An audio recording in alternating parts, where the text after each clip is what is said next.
everyone, this is Peak Entertainment and we are back again, and here now we have another video for you, and we're going to talk about, without question, one of the most underrated gangster films of the early 1990s, and that is With State of Grace.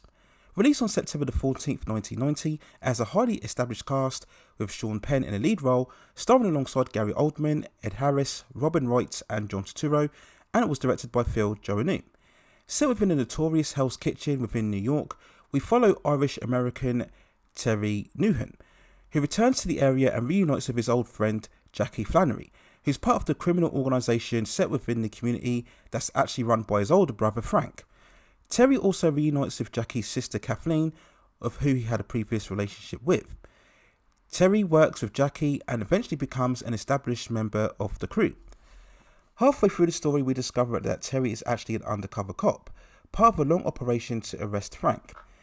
As he becomes under pressure to get a conviction, Terry finds his loyalties conflicted as Jackie's reckless actions continue to have serious implications for everyone involved.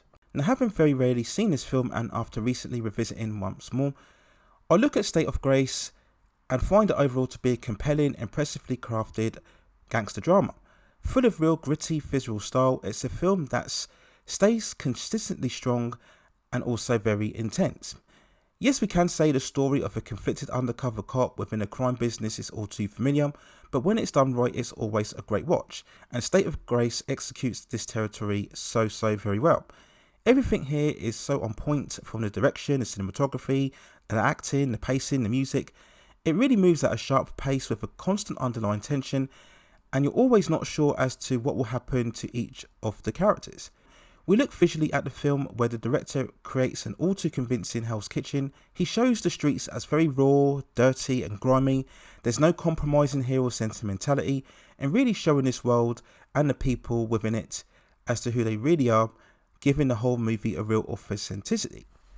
I've mentioned before about the constant tension throughout, and this is showcased in one of the movie's best sequences, where 2/3 within the story we see Jackie and the gang anxiously waiting on the upper floor of the building from a call from Frank, who's in a meeting with the Italian mafia boss, and throughout this sequence you're just on the edge of your seat to see if there will be an explosive breakout in terms of violence, and it really is a classic exercise in staging constant suspense without any action, just great directing all around.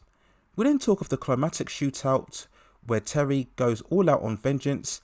We get that build up of him slow walking through the city amongst the noise of the St. Patrick's parade, and then the action ignites with a multitude of slow motion shots, angles and explosives, and it really is a great classic way to end these type of movie, again brilliantly marshalled by the director once more. We refer back to the cast, and it is a real ensemble of experienced professionals, and they all perform to a high standard. Sean Penn is solid in the lead role as Terry, not a completely sympathetic character, but he convincingly sells the conflicts that Terry finds himself in. Now, Sean Penn has always been a strong actor, without perhaps really hitting the true prolific heights that I think his career perhaps deserves, especially when you consider that he does have 2 Oscars for Best Actor. A very young, strikingly beautiful Robin Wright gets to add some substance to the typical love interest. We see here that Kathleen is a character battling her own angst as she's torn between her brothers and the man that she clearly is in love with, and it is at times a very fierce performance. I will also mention Reilly as the mafia boss, who himself carries an authority and a presence, as he very much has Frank under his control, again maintaining that tension as we see that Frank clearly has intentions to overtake him. But the 2 most powerful performances typically come from 2 all-time greats.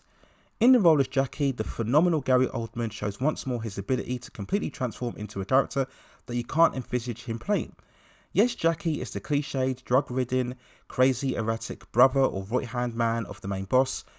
And yes, it is that showy, grandstanding theatrical performance that actors like Oldman absolutely love to play, because it gives them range and the ability to go up and down in extremes. But Oldman is still brilliant, and you watch him all the way through and he captures your attention in every scene he's in. And the film gets ever more exciting whenever he's involved, because the character is so erratic and unpredictable. It almost gives a certain eeriness and scary type of tone, and it once more underlines Gary Oldman as possibly the most versatile actor within the 20th century. Now we contrast that with Ed Harris as Frank, who is much more of a sturdy, focused authority, much more ruthless in that he does whatever it takes and will absolutely eliminate whoever he feels necessary in order to make sure that he has his position. And Harris brings his equally fierce conviction and intensity and strength, and he is much more of a complete antagonist of the story, and he's every bit as compelling as what Gary Oldman is. So we then move on to the movie's box office release, and sadly it wasn't a success at all, grossing a meager $1.9 million on its overall release, which is so unfortunate given the quality of the film.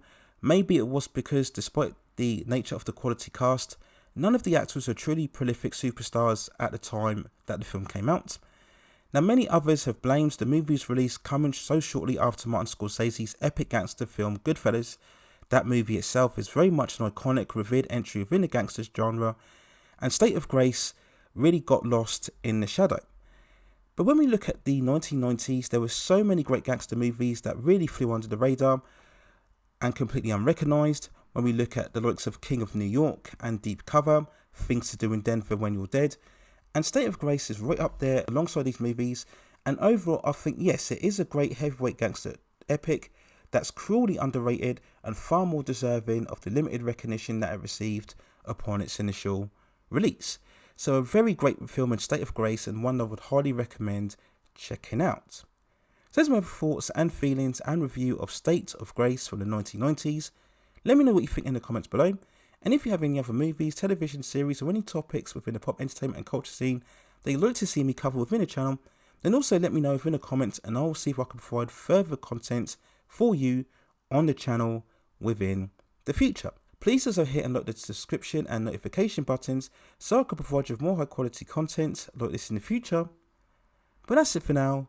Take care of yourselves, and I will see you very, very soon.